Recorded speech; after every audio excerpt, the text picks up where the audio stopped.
E aí, rede? Fala aí, pessoal, boa noite. Vamos chegando para essa live importantíssima, essa live show de bola aí sobre psicologia do esporte.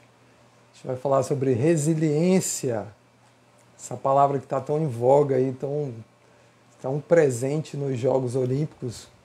A gente vai falar muita coisa legal com um especialista, né? Especialista em psicologia do esporte, que é o professor doutor João Ricardo Kozak. Ele deve estar chegando por aí, a Eli já está aí por aí, boa noite. Fábrica de Imagens, Thiago, José Damião entrou agora. Vamos chegando que essa live aí vai render, viu? Esperando o professor entrar na sala para a gente poder se conectar.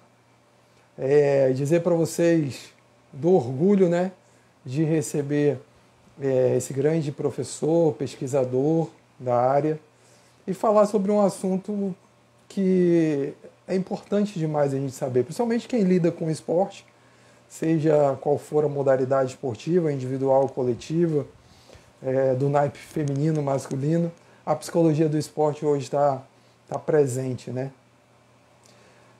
Estou vendo aqui que o professor ainda não entrou na sala, mas já ele está por aí. José Damião está dando uma boa noite. A Elis está falando aqui que a educação física da UF está presente. Legal. O professor João Ricardo acabou de entrar. Está se conectando agora.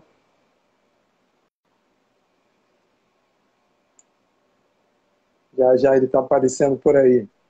Fala, professor. Professor JB, tudo bem? Prazer. Prazer, boa noite. Tudo Boa beleza, noite. graças a Deus. Tudo em Somos charais, paz. né? Eu sou João também. São os dois Joãos. João Batista. Muito prazer, João. Aqui nós Pô, que estamos num legal. gelo paulistano aqui de 10 graus. Nossa, dá para mim não, professor. Não, né? Não, estou aqui em São Luís, clima É, agradável, São Luís, Maranhão. Nós estamos aí desde do mês passado, iniciando o que a gente chama de verão, né? A gente tem aqui a época da chuva, que são 6 meses praticamente, janeiro até junho, e aí depois a gente começa o calorão, e graças a Deus é um clima litorâneo, clima muito bom. coi- coisa boa, viu? Porque manda um pouquinho desse calor aqui para baixo, porque tá Não feia a é mole coisa. não, não é mole. Mas a gente vai esquentar agora com essa live. Você está me ouvindo Bora. bem, né? Oh, muito bem. Perfeito. Beleza. Não preciso lhe chamar de senhor, né? Posso lhe Não, chamar por de favor, você. apesar dos cabelos brancos, a cara ainda é de menino, né? Então acho que dá para ir no Assim, você. né? A Nayara está dando boa noite. Quem Boa for noite, chegando aí Nayara. pode enviar o aviãozinho para convidar outras pessoas a participar dessa live. Manda o coração. A gente está iniciando também aí, na próxima semana já, uma campanha de solidariedade. Nós vamos ajudar uma instituição de caridade. Então, já está, a gente vai se acostumando a ver alguns selos aí abaixo da tela. Quem quiser ir colaborando com a campanha chamada Rede do Bem da Educação Física. A gente está iniciando no dia 9, mas aí quem for colaborando já vai ajudar essa instituição que a gente vai ter aí 70 crianças impactadas, tá bom? Depois vocês Que vão saber mais bacana. sobre isso. Parabéns, Professor, João. Muito bacana. obrigado. Quem ajuda é sempre ajudado, né, cara? Não tem jeito, é uma via de mão dupla. É a rede do bem, né? Não tem, é a rede do bem. É assim que funcionam as coisas e a energia que a gente joga, ela tende a voltar para a gente, seja ela qual for, né? E a gente quer formar essa rede do bem da educação física, usar as redes sociais em prol também, né, da solidariedade. Muita gente precisando. Então, professor, Importantíssimo. toda vez que eu faço aqui as apresentações iniciais, eu sempre gosto de fazer um pouco diferente, porque às vezes a gente fala assim, não, deixar o professor se apresentar, mas sempre fazendo um paralelo com o tema da aula, né? Então eu queria que você já fosse se apresentando e falando desses percalços, né? Como você conseguiu ser resiliente também no meio profissional? Como eu consegui ou como eu ainda consigo? Porque eu Ainda acho que consegue. a minha apresentação, ela passa pela resiliência atual, né? Uma resiliência de 30 anos de profissão e de muita Uhum. dificuldade. Eu sou formado em psicologia pela PUC São Paulo e desde então eu sempre gostei muito do esporte. Na época que tinha que fazer o TCC, não tinha nenhum professor, não tinha nada, não tinha um livro em português sobre psicologia do esporte no Brasil. Eu tive que fazer minha formação toda fora, com material da Espanha, dos Estados Unidos, da Austrália. E na época foi muito difícil, era o começo da década de 90. E aí parti para um voo solo, né, um voo de leitura, um voo de muita escrita, de muita reflexão. Nesse caminho todo eu publiquei 5 livros já, o sexto tá chegando aí, espero que em breve. E recebi alguns convites que foram interessantes para mestrado na área de educação por conta do esporte. Eu sempre falei muito sobre o contexto pedagógico, psicopedagógico do esporte e fiz o meu mestrado na área de educação na Universidade Mackenzie, né? Depois, isso foi em 1998. Depois eu passei pelo estresse do mestrado e achei que nunca mais pisaria numa universidade por conta do ego, né, no senso comum, do meio acadêmico, das vaidades e tudo mais. Foi muito sofrido o meu Uhum. mestrado. E aí o professor Simões, aqui, recém-aposentado aqui da Educação Física, da Escola de Esportes da Educação Física da USP, me fez um convite, o qual eu fiquei muito honrado para fazer um doutorado. E aí eu completei meu doutorado em 10 anos atrás, mais ou menos. E aí nas minhas andanças, isso aí na parte de formação, né? Nas minhas andanças, sempre estudando, porque acho que tanto a educação física como a psicologia, a gente não pode parar de estudar, nunca, né? Eu Uhum. estava fazendo aí um curso, uma pós-graduação em psicanálise winnicottiana, e estudando Winnicott, que acho que é um autor muito necessário para o que a gente vive hoje em dia. E aí recebi um convite para fazer um pós-doc, voltei para a psicologia da PUC, no núcleo de psicologia clínica, concluí meu pós-doc, publiquei meu último livro, que se chama Temas em Psicanálise no Esporte, que é uma área que praticamente não tem nada publicado. Muito legal. Nesse meio tempo, JB, aí foi desde seleção brasileira de ginástica rítmica desportiva, passando por Goiás, Ituano, Cruzeiro, Corinthians, Palmeiras, passando por uma porção de clubes de futebol, tanto na base como no profissional. Trabalhei em Fórmula 1 com o Felipe Massa durante 2 anos e meio na Ferrari, e foi uma parceria muito legal, qual eu fiz Nossa, um grande legal. amigo queridíssimo e pude acompanhar algumas corridas pelo mundo, que me deu uma experiência muito legal para conhecer o automobilismo. Hoje eu trabalho com Stock Car, trabalho com Fórmula 2, trabalho com Fórmula 3, e com Fórmula, não é Fórmula, é a Porsche, né? Porsche Cup Sim. também.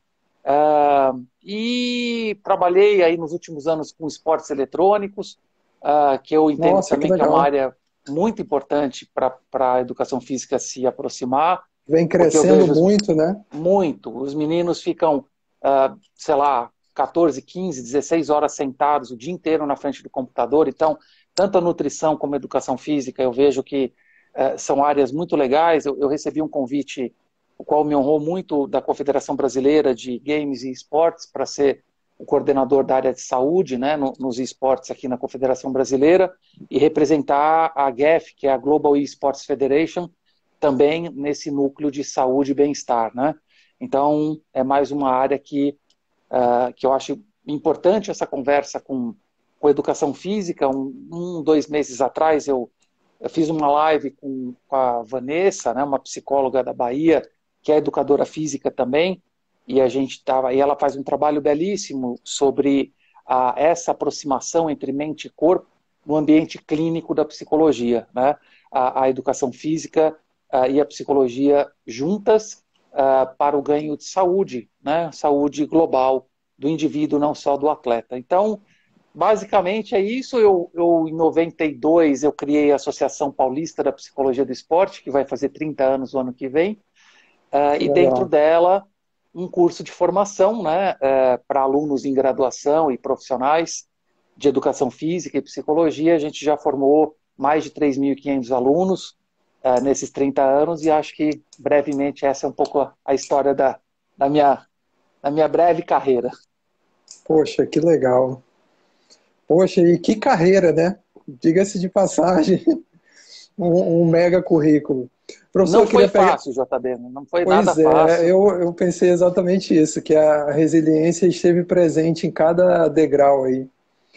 Mas eu queria pegar esse gancho da questão acadêmica para falar o seguinte. Eu, particularmente, né, puxando a sardinha, eu adoro o tema da psicologia do esporte, tanto que fez parte da minha monografia de graduação e da minha dissertação de mestrado, né?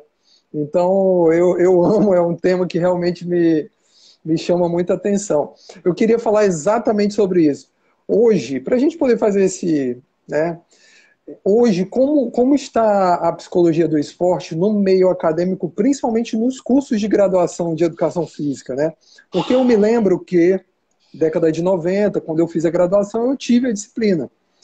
Mas né, não me lembro, eu acho que não foi psicologia do esporte, porque foi psicologia da aprendizagem, né? Que era a licenciatura. E eu queria saber exatamente isso. Muito se tem, professor, a dúvida do caminho a seguir. Muitos querem seguir a carreira, né, do psicólogo do esporte, mas tem essa dúvida hoje, né? Será que eu tenho que fazer também os dois cursos de graduação, psicologia e educação física? Vale a pena eu fazer uma pós-graduação se eu só tenho a educação física em psicologia do esporte? Então, eu queria que você falasse um pouquinho sobre essa questão acadêmica, né, da disciplina. Bom, vamos lá, vamos aqui por partes. Aham. Tem coisas bem, acho que bem importantes aí. Primeiro, sobre a psicologia do esporte na educação física. É, eu acompanhei aí, praticamente desde 1989 para cá, né, com muita apreensão, o crescimento da psicologia do esporte no Brasil. Nos cursos de educação física, entre 1990 e até aí perto de 2010, nesses primeiros 20 anos, a psicologia do esporte aparecia no ambiente acadêmico da formação em educação física de uma forma muito ampla e superficial e muitas vezes desnecessária aos olhos do futuro profissional da educação física. Né? Eu explico por quê. Eu lembro que muitos alunos da educação física e que começaram a fazer o meu curso a partir de 98, 1999, que aí o pessoal da educação física começou a procurar muito a minha formação, não para ser um psicólogo do esporte, porque para isso você precisa ter uma graduação. Né? O esporte é uma área da psicologia. Então, você, para exercer a função de um psicólogo esportivo, você tem que ser psicólogo antes. Né? Mas o que o pessoal da educação física começou a me dizer enquanto feedback é que, assim, professor, o seu curso para a gente é muito importante porque é uma complementação daquilo que a gente não vê na faculdade. Estudos sobre personalidade, desenvolvimento humano, neuromotricidade, neuropsicologia, pedagogia do movimento, motivação, formação, grupos, equipes e lideranças, aspectos psicológicos da família, a base do comportamento dos treinadores em relação à formação esportiva de crianças, jovens e adolescentes. Então, assim, o meu curso traz, né, para o profissional ou o aluno em graduação da educação física, uma, uma amplitude na visão do ser humano que pratica o esporte. Né? Agora, o que muito me incomodou, JB, muito, era eu ver no currículo da educação física, principalmente entre 90 e 2000, 2010, a psicologia entrando apenas para constar. Então, eu me perguntava o seguinte, o que um futuro profissional da educação física precisa saber sobre o desenvolvimento psíquico, sobre as fases, né? Fase oral, anal, erótico-fálica, quer dizer, uma psicanálise pura. que um profissional de educação física não vai precisar. Ou saber quem foi Wundt, o fundador do estruturalismo, as bases filosóficas da psicologia. Não, não. E isso acontecia, e aconteceu durante 20 anos, e eu acompanhei muito de perto.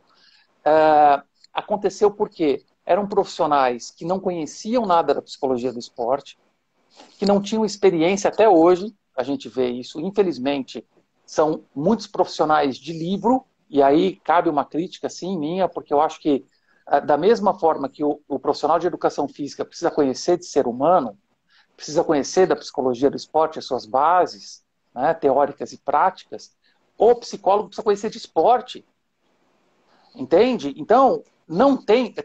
Eu acho que assim, a formação do profissional de educação física, em termos de informação de psicologia do esporte, ainda hoje é falha para boa parte do universo acadêmico, salvo algumas exceções, né? Como aqui na USP, por exemplo, que a gente tem um laboratório de psicossociologia do esporte, frequentada pelos alunos da Escola de Esportes, da Faculdade de Educação Física, então se conversa um pouco mais nos corredores, né?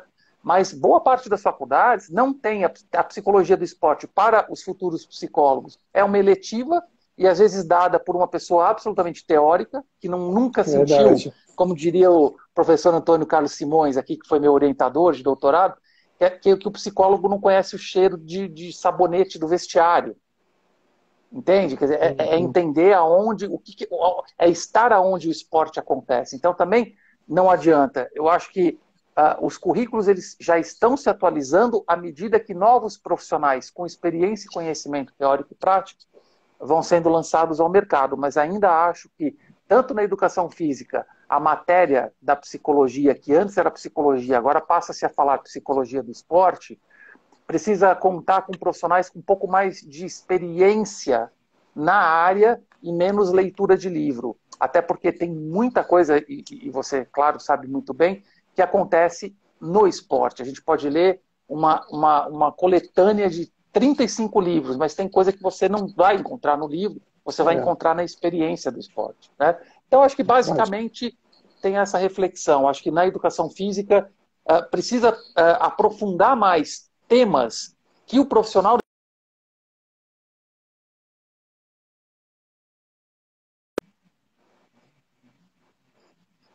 de motivação, a configuração de lideranças, etc., e para o psicólogo, futuro psicólogo do esporte na graduação em psicologia, eu acho que está faltando ainda profissionais com um pouco mais de experiência e menos biblioteca para poder ensinar para o pessoal.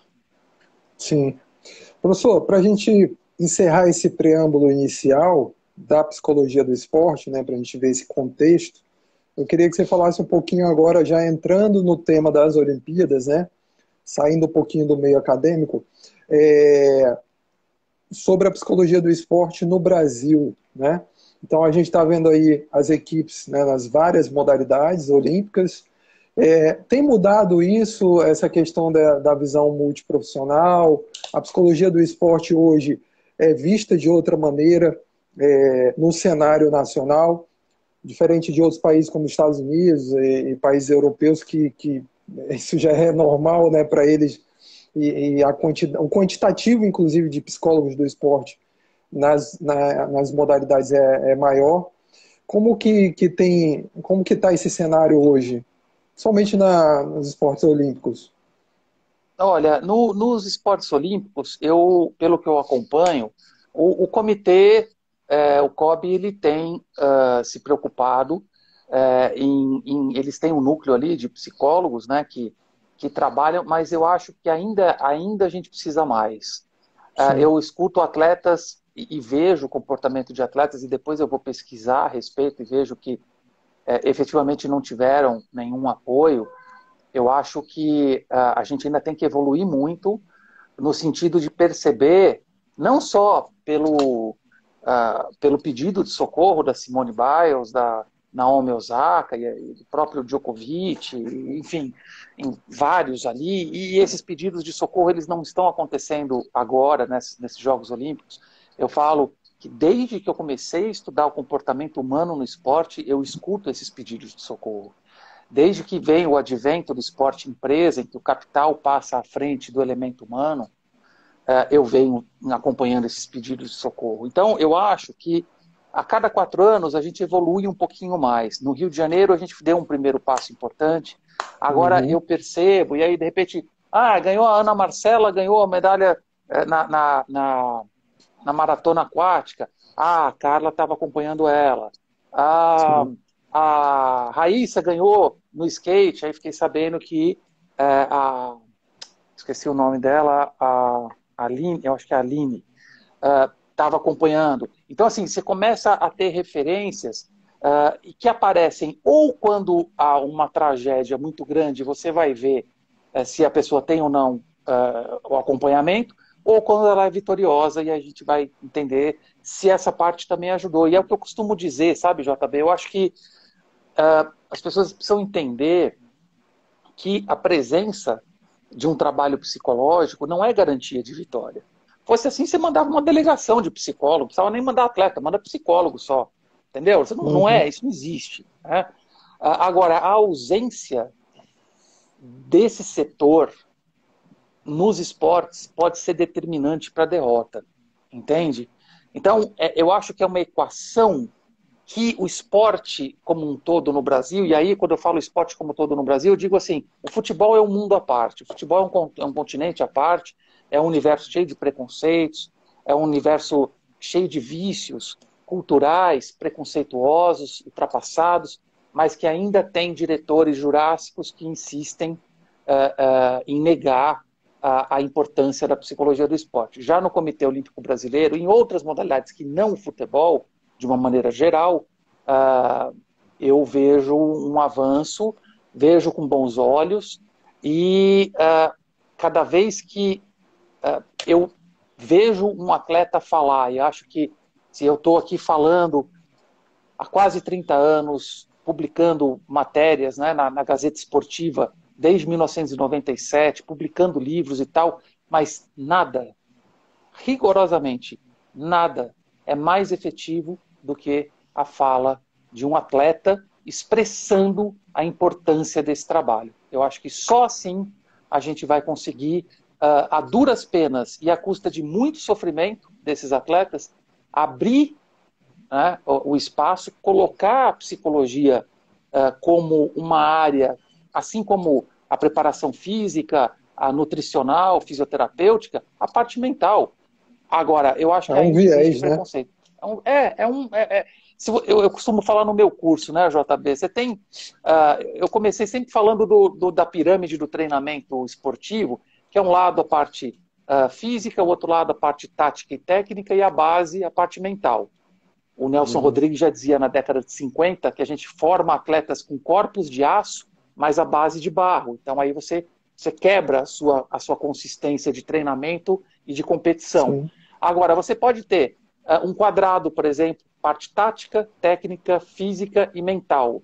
Você pode ter um losango, por exemplo, parte física, técnica, tática, nutricional e psicológica. Você pode abrir a multi-interdisciplinaridade para diversas linhas que vão agregar para a saúde e para a performance dos atletas. Professor, o senhor está tendo acesso ao chat aí? O Rodrigues perguntou... ele perguntou aqui, professor, tudo bem? A psicologia é como uma pós, não? Eu vou terminar a educação física ainda esse ano, posso cursar? Eu acho que ele está falando da psicologia do esporte, né? Vem com a gente. Rodrigues? Rodrigues, a gente tem, para você ter uma ideia, aluno em graduação, no segundo período de educação física que vai estar nessa turma. Porque é um curso livre e que você pode se prevalecer muito com os debates e com o conteúdo. O pessoal da psicologia me pergunta, professor, eu estou no segundo ano da faculdade, dá para fazer o curso e tal? Eu falo, que maravilha, venha. Se estiver no primeiro ano, venha, porque você vai ter uma aula por mês, né? E vai ter aquele conteúdo que você vai ficar pensando nele durante as suas aulas na graduação. Então você pode fazer um cruzamento dos módulos, né? que a gente tem no curso, junto, concomitantemente à sua graduação. Então, Rodrigues, é super bem-vindo, né? Eu acho que não tem nenhum outro curso atualmente que possa englobar aí alunos ainda em graduação. O nosso vai abrir as matrículas amanhã ou depois. Dá uma passadinha lá no www.ceppe.com.br. Você vai ser muito bem-vindo, assim como todos aqui que nos ouvem e que queiram aprender um pouco mais. A gente tem jornalistas, a gente tem pessoal do direito esportivo, pessoal do marketing esportivo, porque eu falo uma linguagem, eu não falo um psicologuês voltado para psicólogos. Né? Eu aprendi a dar aula para quem não é da psicologia. Então é uma linguagem, é um material super Universal. acessível e acho que é universal. Professor, já entrando na parte do tema mesmo da live de hoje, eu queria que você falasse um pouquinho o que é a resiliência, né?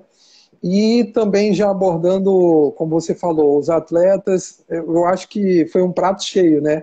Essas Olimpíadas, a gente teve aí pelo menos aí, sempre tem, né? Todas as edições, eu me lembro, ficou marcado na minha lembrança, a Gabriele Anderson, né? Aquela Nossa. atleta, a maratona, né? A maratona que já cambaleando conseguiu chegar e o pessoal querendo pegar ela e ela, não, peraí, eu vou chegar. Então, todas as Olimpíadas sempre nos presenteio com alguma cena dessa, né? Então, o que é resiliência?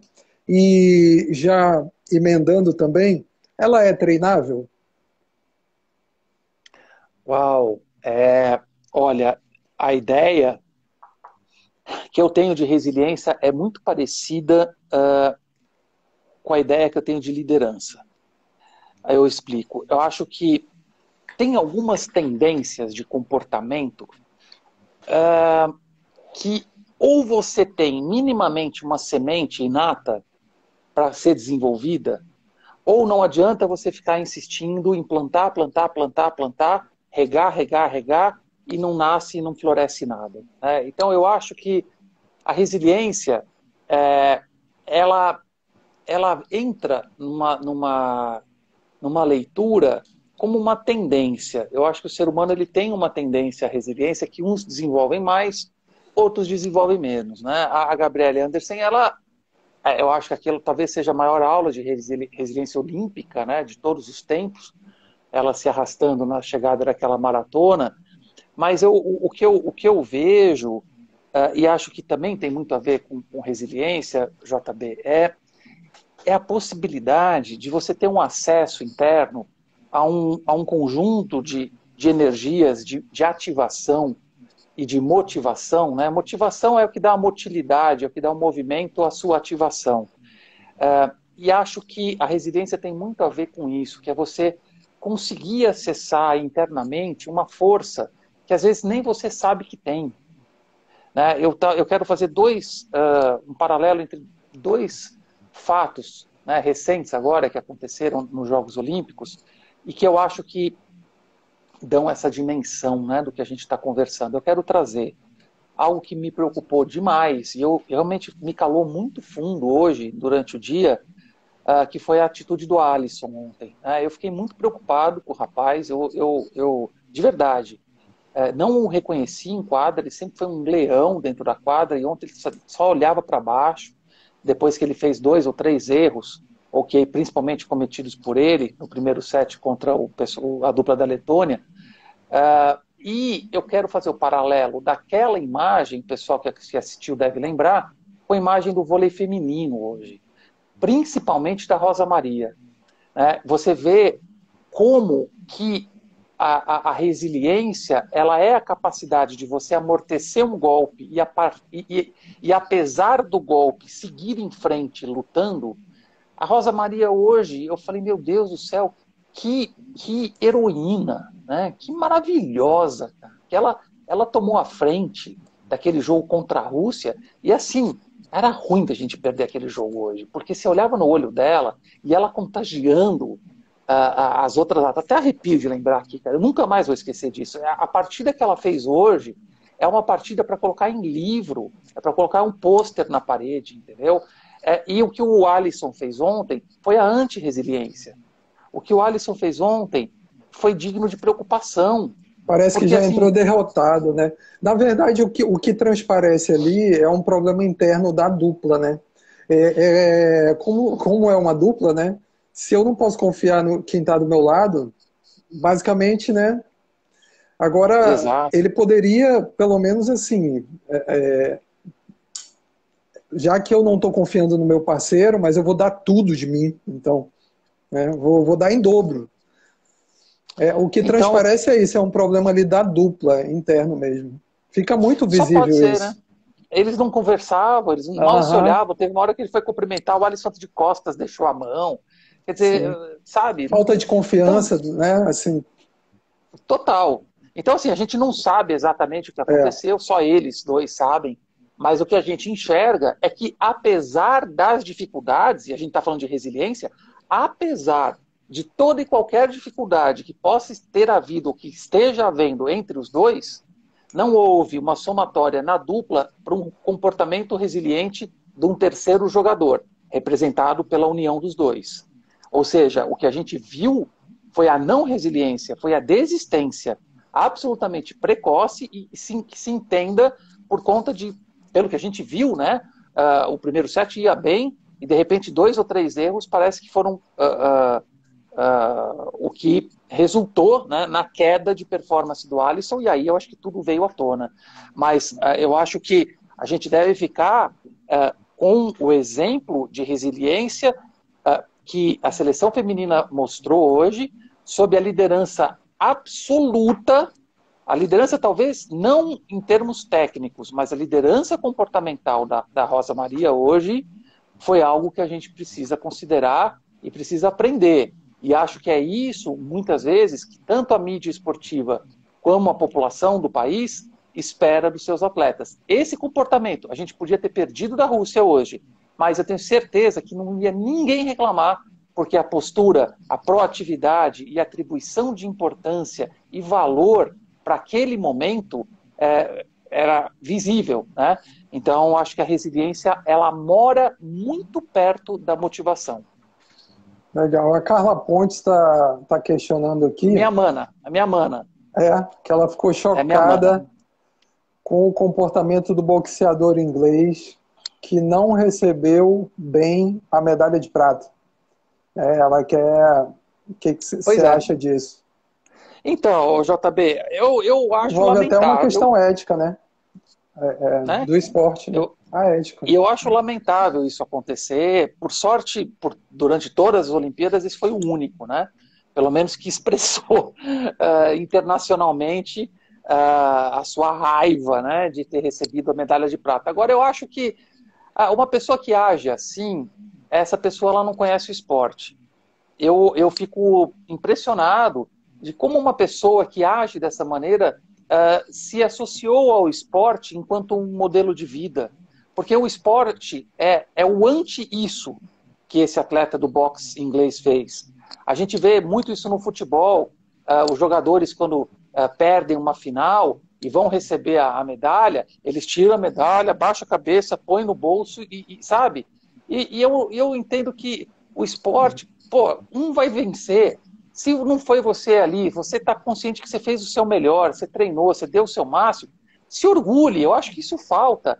Além de um trabalho psicológico, né, que mostra, isso mostra, né, de forma evidente, um descontrole interno, falta também um trabalho de media training, porque o cara está com a camisa Uhum, do país fazendo um papelão desse. Né? Então, isso. é a Grã-Bretanha representada por esse lutador de boxe que tirou a medalha e ficou bravo e fez cara irônica, que, sabe assim, você está bravo, você está chateado, todo mundo pode ficar chateado. Agora, a gente assistindo às Olimpíadas, a gente vê, pode reparar as comemorações no bronze. Às vezes a gente até, porque o brasileiro ele tem muito isso, né? O brasileiro ele tem aquela coisa de que se não é ouro, não é medalha. E aí você começa, tem essa expectativa, e de repente, se o cara ganha medalha de prata, medalha de bronze, fica no ar aquela coisa de que assim, será que eu posso comemorar? Será que isso é bom mesmo? Cara, só de estar lá é maravilhoso. Fora a visão de que a prata vem de uma derrota, né? E o bronze de uma vitória, Uma vitória. geralmente.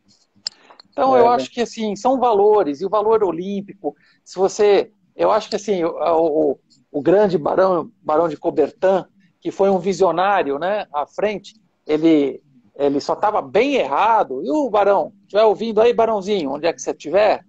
E o Barãozinho falou bobagem de mulher.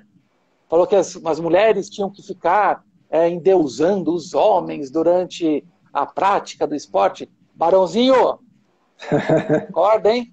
Acorda, vem, desce de novo aqui que eu vou te apresentar a Rosa Maria para ela bater um papo com você. Deixa Só ele. isso que ele errou. Só isso que ele errou, o Barão de Coubertin. No mais, a questão da ética, a questão da competitividade, a questão do respeito esportivo. Nós estamos falando de respeito esportivo, né, JB? Pô, sabe, o cara, ele desonra o vencedor fazendo isso. É feio, né? Eu acho que é feio, é desnecessário.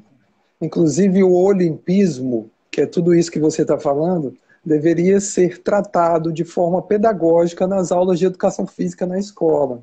Perfeito. Né? O olimpismo, ao invés da gente estar se preocupando, eu participo de vários grupos de WhatsApp de educação física, eu participo de mais de 100 grupos, na verdade.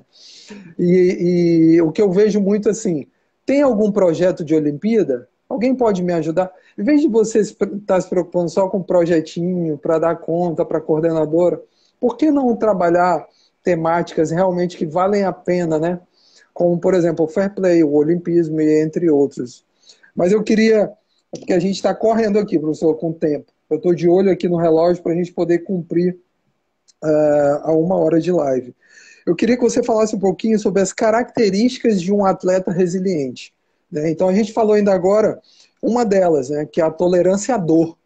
Eu fico muito, não só à dor, mas aos contratempos, né?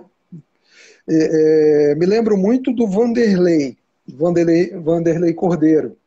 Né? Entrou aquele rapaz, segurou ele, e mesmo assim ele conseguiu completar a prova e depois foi agraciado com a medalha de Coubertin, né? Eu queria que você falasse isso, sobre as características de um atleta resiliente. Olha, eu acho que... Como é que a gente percebe assim no nosso grupo? Poxa, esse aqui já não vai me dar tanto trabalho. JB, inclusive pode ser um exemplo para os outros, né, professor? Sim, claro. Eu vejo a resiliência, o atleta resiliente, o atleta que demonstra na sua conduta a maior capacidade de autoestima, de autoconceito, de autoimagem, né? O atleta que sabe dos seus limites, sabe o tanto que ele lutou para chegar até ali, o atleta que valorizou a sua história, que teve a parceria dos pais, da família, que teve um bom desenvolvimento, né? Raro aqui no Brasil, infelizmente, um bom desenvolvimento psicoemocional, né? Que eu acho que é super importante você ter isso. E você pega o caso, por exemplo, da Raíssa e de tantos outros, né? Que tiveram dificuldades e que conseguiram, apesar de tudo isso, chegar ao pódio, ganhar medalhas olímpicas, e são pessoas que tiveram afeto, são pessoas que você vê na fala, JB. Sabe, quando a atleta de 13 anos vira e fala assim, eu quero mandar o meu amor para vocês, quando você vê a Rebeca falando isso, Rebeca que foi criada pela mãe, né? Rebeca foi criada pela mãe, ao contrário do que disse o vice-presidente da República, que as famílias que não tivessem um pai gerariam indigentes, né, ou vagabundos. A gente tem um caso, né, que a Rebeca traz, e ela foi criada pela mãe e ela trouxe para o Brasil não indigência, ela trouxe já 2 medalhas olímpicas. Então eu acho que a gente precisa pensar nessa questão da família, na questão do desenvolvimento, na questão da afetividade. Tudo isso, JB, tudo isso, pessoal, tem a ver com resiliência. A possibilidade de você enfrentar dificuldades e mesmo assim seguir adiante diz muito de cada um de nós, diz muito daquilo que a gente teve, diz muito daquilo que somos. Então eu acho que a psicologia ela exerce um papel tão importante, tão especial dentro dessa formação, dentro dessa constituição, dentro da possibilidade de você ter uma resiliência presente num atleta, que acho que assim, a gente começa para falar de resiliência, a gente tem que voltar à história do atleta, ao que ele viveu ou deixou de viver, se ele teve ou não acompanhamento de psicólogos, como era o contato com treinadores, que infelizmente a gente vê muita gente aí que não tem nenhuma capacidade para liderar treinamentos físicos, táticos e técnicos por conta da parte emocional. Então, como é a história de cada um? Você pega a Simone Biles, qual é a história dela? O que ela viveu? A gente sabe que recentemente ela estava num grupo que foi assediado sexualmente por um treinador. E aí, o que aconteceu com ela? As pessoas gostam de atacar pedra, porque se soubesse, não tinha ido, tinha dado a vaga para outra. Quem somos nós para julgar o sofrimento do outro? A gente não conhece a história do outro, entende? Então, eu acho que a resiliência, ela mora na história do indivíduo, na história que constitui a sua personalidade, na forma de estar, na forma de conviver, na forma de falar, na forma de competir. O esporte é, sem dúvida nenhuma, uma das maiores universidades da vida. Ela ensina a gente, logo de cara, a ganhar, a perder e, sobretudo, a ser resiliente. Pronto, a Suelen está falando aqui, já que foi citada a questão da família, né? Como que ela pode influenciar, tanto negativamente, positivamente, né? A gente sabe que esse suporte parental, na verdade, é um sistema humano, né? Envolvido Sim. ali, que é o técnico, a família, eu digo até os árbitros também têm um papel Sim. pedagógico, né, no início. Então, eu queria que você falasse um pouquinho. Alguns pais, inclusive, que transferem para o filho, né, a frustração de não ter sido atletas. Então, eu queria que você falasse bem rapidinho sobre isso.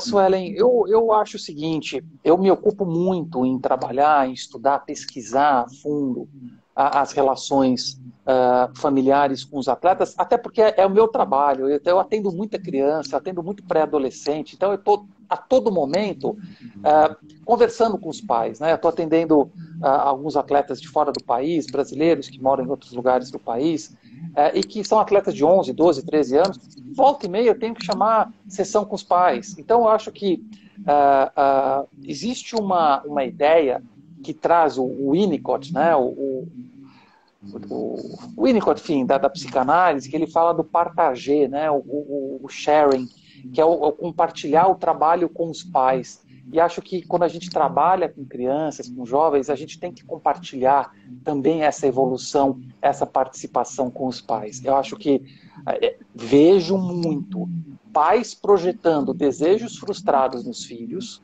e os filhos não sabendo como lidar com essa força, com essa pressão e com essa expectativa, e vejo também, por outro lado, pais absolutamente fantásticos, presentes, acolhedores, continentes, né, às demandas dos filhos, e acho que, para finalizar essa ideia, saiu uma matéria na ESPN Internacional sobre a história de vida do homem mais rápido do mundo, o italiano, que nasceu nos Estados Unidos, me falha o nome dele agora, que ganhou a medalha de ouro, que seria do jamaicano, né, do Bolt. Ele entra para o lugar do Bolt, né, não sei se vai conseguir construir esse império, mas ele é fabuloso. E tem uma entrevista do técnico dele dizendo que, uns anos atrás, virou para ele e falou assim: você quer ser medalhista olímpico? Reate a relação com seu pai. Se você não tiver uma boa relação com seu pai, você não vai ser um vencedor. E aí, bom, tem um capítulo no meu livro do Temas em Psicanálise no Esporte que é todinho sobre isso. Eu dei uma entrevista para o Zero Hora de Porto Alegre, todinho sobre isso, que acho que vai sair no fim da semana que vem. E aí eu explico muito bem que, assim, sem a família, sem a presença, sem o acolhimento, o apoio de verdade, certamente o caminho fica bem mais difícil. Professor, o Rodrigo está falando aqui que é a primeira vez que ele lhe assiste. Bom demais, já virei fã. Tem coisa Obrigado, melhor Rodrigo. do que isso? Querido, obrigado. Prazer, obrigado. A gente está entrando na reta final, 15 minutos falta. Eu queria fazer um bate-bola rapidinho. É pai e bola, professor. É tipo Marília, Gabi, Gabriela? Um time, tal, uma cor, tal. Pode vir. Bate-bola. Bora. Eu queria saber um pouquinho. Equipe masculina e feminina. Muita diferença na questão da resiliência? Não. Não? Tô para dizer Tô para dizer que as mulheres são mais resilientes que os homens, tá? Eu Falei queria sem ouvir corrente. isso, na verdade. Tô para Eu dizer, tá? instiguei. Tô para dizer, pela experiência que eu tenho em várias modalidades, se eu pegar uma prancheta e for atribuindo as resiliências, tô para dizer que as mulheres, Vamos né, fazer essa são mais pesquisa, professor. resilientes que o homem. Eles são mais resilientes, eu acho que fisicamente, socialmente, emocionalmente, E né? nascem para isso, né? Porque eu estou sendo pai agora pela primeira vez, né? E aí, o que você vê, né, na questão do parto e pós-parto também, o que a mulher passa, é algo surreal, né? Nasce para Elas aquilo são ali heroínas, mesmo, cara. Elas são heroínas para viver nessa sociedade nojenta, falando a palavra certa, muitas vezes absolutamente maldosa, né? Ainda com misoginia, com tudo. Você enxergar a luta, cara, sabe? Valorizar isso no dia a dia. E eu me emociono vendo nas Olimpíadas essa fibra que elas usam pro dia a dia, cara, entendeu? Não é só no Brasil, não, é no mundo. Então, isso está na hora de acabar. Isso precisa acabar. Isso não tem mais, não existe mais espaço no mundo para misoginia e para esse tipo de situação. E tirando todo esse raciocínio que eu acho pertinente para as demandas atuais, analisando só o esporte, de novo, estou para dizer que elas são mais resilientes que os homens. Eu perguntei isso porque uma vez eu ouvi de um técnico ele dizendo assim, eu questionei ele, mas poxa, você não dá um feedback positivo para a sua equipe? A equipe era masculina. Ele falou assim, eles não precisam, são homens, sabe? Então, pô, é ridículo pensar isso, né? É lógico JB, o que, esporte é independente do muito naipe, machista. são seres O esporte humanos, é né? São machista. O pessoas. esporte é machista. O Isso. esporte é machista. Eu falo com o meu coração doendo, porque é a área que eu trabalho, 31 anos de profissão. O esporte é machista. O esporte, infelizmente, é um reflexo da sociedade, né? E é extremamente machista, mais em algumas modalidades, menos em outras. Mas, fundamentalmente, é machista. E a gente tem que saber isso. E a gente tem que lutar contra isso. Com certeza. Esportes individuais e coletivos, professor, tem muita diferença na questão da resiliência? Na questão da resiliência, eu acho Por que eu que estou perguntando isso? Porque no esporte coletivo, por exemplo, o vôlei, né? Você tem muito, por ser aberto, né? Múltiplas possibilidades, você acaba tendo condições de dar a volta por cima, virar um jogo, né? A gente viu lá no atletismo, a moça caiu, levantou e conseguiu nossa, virar o jogo. sensacional. Mas, cara, Sensacional. o individual eu acho bem mais difícil, né? A questão da resiliência tem que ser Eu acho. muito Eu trabalhada. acho. Eu acho. Bom, quem é que caiu mesmo? Caiu de boca no chão, levantou e ganhou a prova? Como chama o cara? Não, teve a atleta Sifan Hassan, 1.500 metros. A atleta, tá. Ah, tá. Tá bom, próximo. Verdade. Próximo. Professor, eu queria já, tá faltando 10 minutos aí, a gente responder a pergunta da live. Bora. A gente viu aí a Simone Biles, né, desistindo de algumas provas e algumas pessoas atribuindo isso, né, relacionando a um fracasso dela. Sendo que a gente sabe que, às vezes, persistir se confunde também com a teimosia. Né? E a teimosia pode levar a lesões muito mais graves, inclusive, como ela citou, o aspecto mental. Desistir é uma opção dentro da resiliência? Total. Desistir é uma opção. Inteligente, né? É inteligente, é uma atitude, quando feita com responsabilidade, é uma atitude de amor próprio e amor ao outro, amor a si e às pessoas que estão à sua volta e um pedido de ajuda.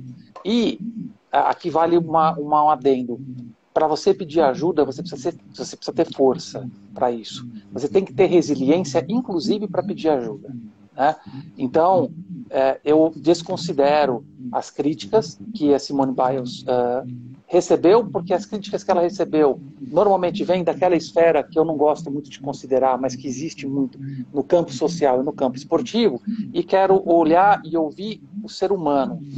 a psicologia do esporte. Se fosse o atleta antes, seria o esporte da psicologia, mas como é psicologia do esporte, antes do atleta tem o ser humano. E o que a Simone Biles fez, para mim, é um exemplo que deve ser seguido, é uma porta que ela abriu e um sinal amarelo para o burnout, para o estresse, para as patologias mentais que, infelizmente, o esporte de alto rendimento acaba trazendo e a gente precisa olhar isso com mais cuidado. Tem algum filme que você possa indicar para a gente que fale sobre a questão da resiliência?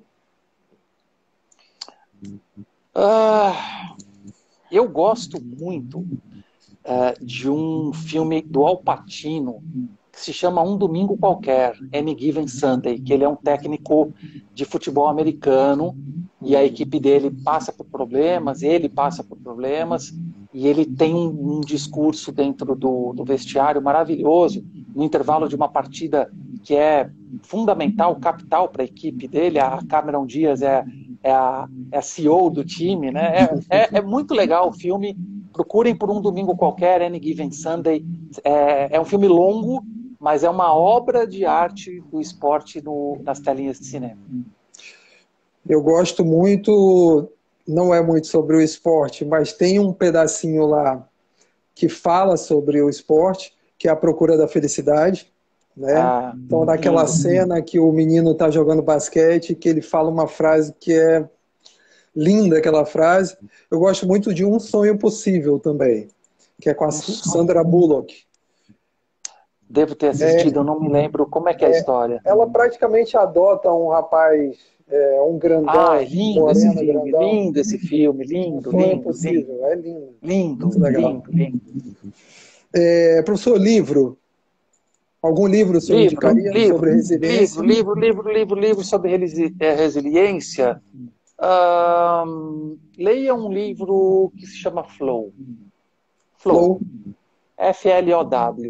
Lá tem as bases da resiliência, as bases das lutas internas para se chegar à tranquilidade interna e o que se descobre da necessidade de vitória de obstáculos ao longo da carreira para se atingir esse estado que é fundamental para a excelência no alto rendimento. FLOW é um best-seller americano que foi traduzido para o idioma português não tem muito tempo e está me ajudando muito no trabalho com atletas. Eu estava pensando antes da live, né? Qual seria um livro legal sobre resiliência? Me veio à cabeça exatamente A Arte da Guerra. Por quê? Porque na arte da guerra, recuar é um ato inteligente, né? Recuar uma tropa para analisar o contexto é um ato inteligente. Então foi exatamente isso que a Simone Biles fez. Então eu recomendo muito A Arte da Guerra. É muito legal. Muito bacana. Tá bom, essa é uma obra de cabeceira para todos os que estão numa guerra, né? Seja ela qual for. Professor, outro livro também que a gente que eu acho muito interessante é do Bernardinho, né? A história do Bernardinho. Isso, porque ele conta lá numa parte do livro ele e o irmão. E aí ele chega ao técnico e pergunta: mas por que você sempre briga mais comigo e com meu irmão você não é tão enfático? E aí o técnico fala assim: porque se eu brigar com ele, não, porque se eu brigar com ele não volta mais. Entendeu? Já o Bernardinho, ele podia brigar quantas vezes quisesse, que ele sempre estaria no treino no outro dia. Tá vendo por que é importante o treinador conhecer o perfil de personalidade de cada atleta? Porque você vai conseguir, através desse conhecimento, ter uma melhor relação, estabelecer uma melhor convivência e extrair o que de melhor tem cada um e conhecer os limites para entender as suas reações e as suas ações. Muito legal.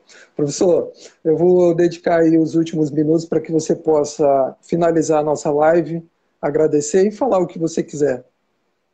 Bom, JB, eu quero agradecer muito os papos bons, eles costumam passar muito rápido, espero muito que a gente possa repetir isso num futuro, agradecer aí o carinho de todo mundo que esteve com a gente. Eu sempre peço, né, assim, eu fico muito feliz de ver o meu feed do Instagram, quando eu vou descendo, dando scroll e vendo tanta coisa de psicologia do esporte, porque certamente aí dos, sei lá, 17 mil pessoas que me seguem, tem algumas boas centenas de ex-alunos formados e que estão publicando sobre psicologia do esporte, e eu fico com o coração muito feliz, porque eu comecei e não tinha nada, e hoje poder fazer um pouco parte dessa história, dessa semente que foi plantada, para mim é o maior presente que eu posso ter. Então, quero pedir para que o pessoal mantenha as publicações, todos, né? Não é porque vai acabar a Olimpíada nesse final de semana que a gente vai parar de falar isso, a gente precisa continuar falando. São vários os momentos da história do esporte em que o ser humano pediu socorro de uma forma ou de outra, mas eu acho que não haviam ouvidos atentos a isso, então não vamos deixar passar dessa forma, né? Como as coisas acontecem no Brasil, que tudo acaba virando página, notícia vencida no dia seguinte. Não, isso é uma notícia atual, contemporânea, a gente não pode deixar morrer, tá bom?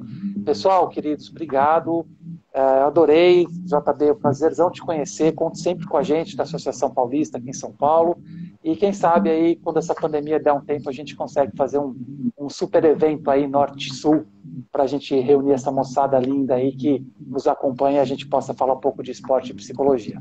Grande abraço a você e a todos aqui que nos acompanham. O feedback aqui positivo, o Tércio disse que foi show a live, parabéns. A Nilma também, live top.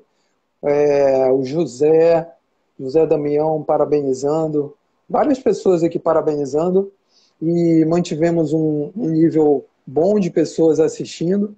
Nós que agradecemos, professor, e já deixamos um convite para que a gente possa retornar e falar de outros assuntos, né? Você citou aí a síndrome de burnout, entre outros. A gente pode aí elaborar uma live e voltar a falar sobre esse tema e a psicologia do esporte como um todo. Tá? E falar de tecnologia, falar de biofeedback, neurofeedback, óculos de velocidade neuromotora, tridimensional, a ciência a 1000 por hora. Vamos falar assim, querido. Show de bola. Vamos fazer aqui a selfie final? Vamos, peraí. Tá claro. Vamos lá. Só um minuto. Peraí. Outra. Oi, professor. Grande abraço. Valeu, querido. Aí eu vou baixar a sua, tá? Eu vou pegar o meu Insta Downloader, eu baixo a sua para colocar para o nosso lado lá. Show de bola, professor. Tá, obrigado bom, aí, tá? Obrigado eu, viu? Um grande prazer. E viva a ciência. Tá valeu, bom? Querido. Até. Tchau, tchau. Até mais aí. Valeu. Pessoal, grande abraço para vocês. Uma excelente noite, final de noite. O pessoal aqui já vai assistir o futebol e tal. É isso aí. Carla, tá esperando a próxima live? Espero que vai vir coisa boa aí. Pessoal, até a próxima. Tchau, tchau.